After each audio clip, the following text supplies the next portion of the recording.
जो आज हम लोग कबीर कॉलोनी नया गांव अम्बेडकर वार्ड, हमारी बड़ी खुशी की बात है कि हमारी इस वार्ड का नाम अम्बेडकर वार्ड है। तो ये इसी से हम धन्य हो गए। तो बाबा साहब भीमराव अम्बेडकर एक ऐसे महान व्यक्ति पैदा हुए इस संसार के अंदर सबसे ज्यादा कठिनाई भारत के लोगों की थी और भारत के लोगों के अंदर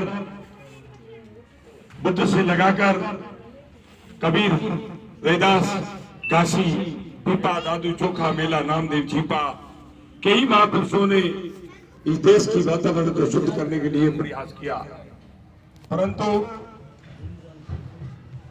अंधकारी व्यवस्था ने और अंधकारी विचारधारा ने इस समाज को ऊंचा नहीं उठने दिया। बहुजन समाज के लोगों को आज भी नीचा देखना पड़ता है। 71-72 वर्ष की आजादी हो गई और भारत का संविधान लागू हो गया, पर हम लोग अभी तक बाबा साहब भीमराव अम्बेडकर के संविधान को नहीं समझने के कारण आज हम भिन्न भिन्न विचारधाराओं में फंसे हुए और भिन्न भिन्न विचारधाराओं में फंसने के कारण और हम लोग हमारी अलग अलग पिटाई होती है। बाबा साहब भीमराव अम्बेडकर ने बहुत ही बड़ी कठिनाई झेली और 33 करोड़ देवताओं का देश और ये सारे महापुरुषों का देश था, उसके बावजूद भी इस देश के अंदर मानवता पैदा नहीं हुई थी। तो बाबा साहब एक ऐसे शख्स पैदा हुए जो भगवानों के भगवान, जो ईश्वर के ईश्वर, जिन्होंने इस देश की वातावरण को समझते हुए पूरे विश्व में बाबा साहब घूमते हुए और देश के अंदर क्या क्या व्यवस्था थी, कैसी ऊंच नीच थी, कैसी लोगों के साथ में भेदभाव होता था, उस भेदभाव को मिटाने के लिए बाबा साहब ने 4 डिग्रियां हासिल की। और बाबा साहब इतने पढ़े लिखे थे जो वर्ल्ड के अंदर 6 व्यक्ति पढ़े लिखे हैं और 6 में बाबा साहब भीमराव अम्बेडकर नंबर 1 थे। पूरे वर्ल्ड में, पूरे विश्व में 6 लोग पढ़े लिखे थे जिसमें बाबा साहब भीमराव अम्बेडकर नंबर 1 थे। तो इसलिए ऐसे बोधिसत्व विश्व रत्न बाबा साहब भीमराव अम्बेडकर को घर घर में, गली गली में, मोहल्ले मोहल्ले में, हर महिलाओं के अंदर यही भावना होना चाहिए कि बाबा साहब भीमराव अम्बेडकर उसकी निगाह के सामने रहे। बाबा साहब भीमराव अम्बेडकर की तस्वीर जिसकी निगाह के सामने रही, उसमें कोई जुल्म नहीं होगा, उसमें कोई अत्याचार नहीं होगा, उसमें कोई व्यक्ति जुल्म नहीं कर सकता, क्योंकि वो संविधान को जानने वाला है। जिसने भीमराव अम्बेडकर का नाम ले लिया तो अधिकारी, कर्मचारी एक दफे तो पीछे हट जाए। सजनो, आप जब जितने भी मेरे नन्हे मुन्ने बच्चे बैठे, बुजुर्ग बैठे, उससे मेरी यही अपील है, आप लोग जब पढ़ाई करते हो तो पढ़ाई के अंदर बाबा साहब के लेख आते हैं। अब तो बहुत से कम कर दिए सामंतवादी लोगों ने। जिन लोगों ने बाबा साहब के लेख कम किए वो लोगों का भला नहीं होगा। बाबा साहब भीमराव अम्बेडकर बहुत बड़ी इमारत है इस देश के अंदर, इस देश की बहुत बड़ी एक कीमत है, कोहिनूर हीरा है और बाबा साहब वर्ल्ड रत्न है। ऐसे महान पुरुष की आज जो जयंती है, उस जयंती के उपलक्ष्य में मैं आप लोगों से यही अपील करना चाहता हूँ कि बाबा साहब भीमराव अम्बेडकर को आप अपने गले में, आप अपने मन में ऐसे भाव उतारे जिससे बाबा साहब भीमराव अम्बेडकर आपके दृष्टि के सामने रहे और आप पर शोषण नहीं हो, आप पर जुल्म नहीं हो, आप पर कोई अत्याचार नहीं हो, क्योंकि अत्याचार, जुल्म जाति उसी व्यक्ति पर होती है जो व्यक्ति अज्ञानी होता है। क्या जो व्यक्ति अज्ञानी होता है, क्या एक आपको बता दूं कि 2 टीचर थे, एक टीचर वैज्ञानिक और दूसरा टीचर शास्त्र का ज्ञाता। तो शास्त्र का ज्ञाता टीचर बच्चों को पढ़ाने के लिए आया और उसने कहा, बच्चों मैं क्यों जो लिखो। बच्चों ने मतलब तैयार होकर कॉपी किताब हाथ में लेकर लिखना चालू किया कि बच्चों इस भारत में एक हनुमान पैदा हुआ। वो हनुमान एक ऐसा व्यक्ति था, ऐसा भगवान था जिसने इसलिए जन्म ले लिया और पूरे देश में, पूरे वर्ल्ड में अंधकार छा गया और पूरे वर्ल्ड में अंधकार छा गया तो देवताओं को पता चला और देवताओं ने हाथ जोड़ा जब सूर्य को छोड़ा। सज्जनों, ये कितनी सत्य और कितनी झूठ बात है, इस बात को समझना बहुत गहरी है। उसके बाद में उन्होंने कहा मेरा विषय खत्म हो गया। फिर एक वैज्ञानिक टीचर आया, उसने कहा बच्चों मैं क्यों कैसा लिखूं। उन्होंने लिखना चालू किया कि संसार के अंदर, ये ब्रह्मांड के अंदर, ये सूर्य ये पृथ्वी से कई हजार किलोमीटर ऊंचा रहता है और इस पृथ्वी से कई हजार गुना बड़ा है। उसके पास हाई स्टील लोया तो क्या, पर कोई चीज नहीं जा सकती। बच्चों, जो भी चीज जाती है वो पिघल के पानी हो जाती है, वहां पे कोई चीज नहीं जाएगा, वो आग का गोला है। तो सारे बच्चे तो मेरे जैसे गोने थे, कॉपी किताब में लिखकर अपनी कॉपी किताब फेंक कर वो तो खेलने लगे। एक ऐसा विद्वान बच्चा था, वो बड़ा शोध करने लगा। उसने विचार किया कैसा, ये क्या बात है। एक तो कह रहा ज्ञानी टीचर तो कह रहा, शास्त्र का ज्ञाता टीचर तो कह रहा इस देश के अंदर हनुमान पैदा हुआ, वो अंजनी पुत्र था और उसने सूर्य को मुंह में ले लिया। 3 लोग में अंधकार छा गया, देवताओं ने हाथ जोड़े जब छोड़ा। और एक टीचर ये कह रहा कि ये ब्रह्मांड है और ब्रह्मांड के अंदर ये सूर्य ये पृथ्वी से कई गुना ऊंचा है, 1000 गुना बड़ा है और हजारों किलोमीटर ऊंचा है और वो आग का गोला है, वहां पे कोई चीज नहीं जा सकती। इसलिए कौन सी बात सत्य माने और कौन सी बात को झूठ माने। चलो, आप लोगों को कहना चाहते हैं कि अंधकार से दूर होने के लिए ऐसी बात है कि आपको बताना चाहते हैं बाबा साहब ने बहुत कठिनाई उठाई और बाबा साहब ने बहुत बड़ी परेशानी उठाई। तो इस वैज्ञानिक टीचर की और ज्ञानी टीचर की बात उसके माता पिता ने उस बच्चे को खाना खिलाने के लिए बोला, तो बेटा ने बोला कि मैं खाना कैसे खाऊं, मैं भ्रम में फंस गया। कौन सी बात को सत्य कहूं और कौन सी को झूठ कहूं। तो उसके बाप ने कहा कि भारत के अंदर 12 हाथ की काकड़ी और 13 हाथ के बीच मिलती तो बेटा, तो तुझे झूठ को भी सत्य कहना पड़ेगा और सत्य को भी सत्य कहना पड़ेगा। तो इसलिए तेरे अच्छे नंबर मिल जाएंगे। तो आपको बताना चाहता हूं मैं, बाबा साहब भीमराव अम्बेडकर ने सारी व्यवस्था को छोड़कर वो बुद्धिस्ट क्यों बने, बुद्ध की शरण में क्यों गए। बुद्ध की शरण का मतलब क्या होता है। बुद्ध की शरण का मतलब होता है कि यहां से देखो, यहां से देखते देखते आप यहां तक आ जाओ। लोग कहते मेरा ऊपर वाला नाराज है। ऊपर वाला कौन है?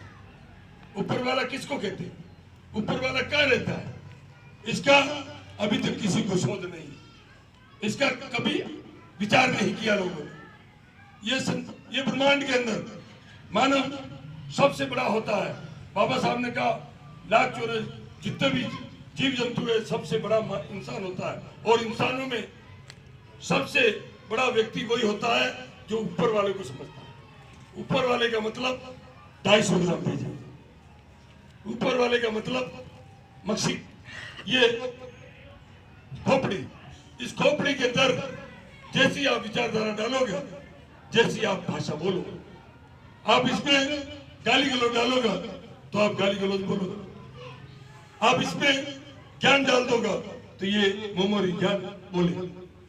सज्जनों, आप लोगों से यही हम कहना चाहते हैं कि बाबा साहब ने कहा कि बुद्ध की शरण में जाओ और बुद्ध ने भी यही कहा कि बुद्ध की शरण में जाओ। बुद्ध कहा यही अपने अंदर है, यह झांकना पड़ेगा और अच्छे और बुरे का, अच्छे और बुरे की पहचान करना पड़ेगा। जब तक अच्छे और बुरे की पहचान नहीं करेंगे, जब तक हम अंधकार में डोलते रहेंगे। अच्छे और बुरे की पहचान करेंगे तो अंधकार से दूर हो जाएंगे। सज्जनों, आप लोगों से यही अपील है, जब बाबा साहब जैसे इस धरती के अंदर और इस भारत की जटिल व्यवस्था के अंदर जो पैदा हुए और उन्होंने सारी व्यवस्था को खत्म करके भारत का संविधान पूरे वर्ल्ड में नंबर 1 संविधान बना के दे दिया, नंबर 1 संविधान बना के दे दिया। बाबा साहब ने कहा था संविधान बनाकर देने के बाद जब भारत के प्रथम प्रधानमंत्री पंडित जवाहरलाल नेहरू को बाबा साहब ने संविधान दिया तो फिर उस समय में राष्ट्रपति भी था और वो गुजरात के वो क्या बोलते सरदार वल्लभ भाई पटेल भी थे और सबके सामने वो संविधान सौंपा तो बाबा साहब ने कहा था कि संविधान कितना भी अच्छा हो और यदि चलाने वाले की मंशा गलत होती है तो अच्छे से अच्छा संविधान गलत साबित हो सकता है, और संविधान कितना भी बुरा हो और चलाने वाले की मंशा सही होगा तो बुरे से बुरा संविधान भी अच्छा साबित हो सकता है। ऐसे बोधिसत्व बाबा साहब भीमराव अम्बेडकर ने जो भारत का संविधान देकर भिन्न भिन्न जातियों में बटे हुए समाज को 6743 जातियों में बटे हुए समाज को गले में कुंडी और कमर के झाड़ू बंधा हुआ समाज के, और जिस समाज के साथ में जुल्म जाति और अन्याय अत्याचार होता था, जिस समाज के साथ में बड़े पैमानों पर जुल्म जाति होती थी, उस समाज को इस देश के अंदर आनंदी जिंदगी जीने के लिए बाबा साहब ने जो संविधान बना के दिया, उस संविधान को हमें समझना चाहिए और समझकर इस संविधान के आधार पर हमें चलना चाहिए ताकि हमारे पर जुल्म और जाति नहीं होगा। हम संविधान को नहीं समझेंगे तो हमारे पर जुल्म जाति आगे बहुत होगा, क्योंकि ऐसी व्यवस्था आई। आज 72 वर्ष की आजादी हो गई। 72 वर्ष की आजादी के अंदर फिर भी हमारे लोगों के बहुजनों के हाथ में ये सत्ता नहीं है। ये सत्ता चंद मुट्ठी पर लोगों के हाथ में, और वो संविधान चंद मुट्ठी पर लोगों के हाथ में। सज्जनों, आप लोगों को विचार करना चाहिए कि हमें वोट किसको देना, और वोटों की राजनीति है और वोटों से राजा बनता है, किसको देना और किसको नहीं देना, ये बहुत गहरी बात है। बाबा साहब ने कहा कि मैंने तुम्हारे को संविधान बनाकर राजा रानी के पेट से पैदा होता था, उस रानियों के ऑपरेशन करके राजा लोहे की पेटी से पैदा करना चालू कर दिया। उसके बाद में अब बटन से चालू होता, बटन से चालू हो रहा, परंतु राजा तो वही निकल। ये मेरे समाज के लोगों, आप लोगों को इसका विचार करना पड़ेगा कि भारत का संविधान ये कहता है जिसकी जितनी संख्या भारी उसकी उतनी भागीदारी, जिसकी संख्या जितनी होती है उतनी उसकी भागीदारी होना चाहिए। आज राजस्थान में 10 लाख गाड़ियां लगा रही थी, मध्य प्रदेश में छोटे मोटे करके 5 लाख गाड़ियां लगा रही थी। यदि संविधान के आधार पर यदि चुनाव भी नहीं लड़े तो हम एक लोकसभा सांसद भेज सकते, आंदोलन करके मनोनीत करके एक लोकसभा सांसद भेज सकते, 2 विधानसभा में असेंबली में विधायक भेज सकते, और राजस्थान में 4 विधायक भेज सकते और 2 सांसद भेज सकते। तो साथियों, आप लोगों को संविधान का भी पता नहीं है। हम लोग मांगने वाले हो गए। बाबा साहब ने कहा कि समाज के लोगों तुम देने वाले हो। अभी मोदी जी ने कहा था, क्या कहा था कि दान करना बहुत बड़ी चीज है। सत्य बात है। बाबा साहब ने समाज को संगठित किया, समाज को एकाग्र एक विचार पर लाने की कोशिश की। जो हजारों टुकड़ों में बटा हुआ समाज था उसको उनको वापिस एक सूत्र में बांधने का प्रयास किया। अनुसूचित जाति, अनुसूचित जनजाति, पिछड़ा वर्ग और सामान्य वर्ग, 4 वर्णों में बाबा साहब भीमराव अम्बेडकर ने समाज को मजबूत करने के लिए कतार में खड़ा कर दिया। परंतु फिर भी समाज आज भी बिकाऊ, आज भी उसका विचार नहीं कर रहा, संविधान का विचार नहीं कर रहा, बुद्ध का विचार नहीं कर रहा, महापुरुषों का विचार नहीं कर रहा, बिरसा मुंडा का विचार नहीं किया, महात्मा ज्योतिबा फुले का विचार नहीं किया। महात्मा ज्योतिबा फुले ने सच्चा सौदागर धर्म बनाया था और उन्होंने कहा था मनुवाद से सचेत रहना बहुत जरूरी है। हे बहुजन के लोगों, मेरे साथ में भी जुल्म हुआ, मेरी पत्नी के साथ भी जुल्म हुआ, तो तुम्हारे साथ में आगे जुल्म बहुत हो सकता है। इसलिए आपको सचेत रहना जरूरी है। पहली शिक्षिका सावित्रीबाई फुले थी, उसको शिक्षा की देवी मानना चाहिए, परंतु उसको अभी तक उपाधि नहीं मिली। सज्जनों, आप लोगों को इस सारी बातों को समझना बहुत जरूरी है और महापुरुषों को समझना जरूरी है। कबीर, रैदास, पीपा, दादू, चोखा, मेला, नामदेव, छिपा, इन्होंने अंधकार से दूर करके मानवता पैदा की और बुद्ध की विचारधारा को बुद्धिस्ट और मन और वचन से इसको तैयार करके शब्द की तुलना की और शब्द के आधार पर समाज का निर्माण किया। इसी के साथ मैं ज्यादा कुछ नहीं कहते हुए मेरी वाणी को विराम देता हूँ। जय भीम, जय भारत।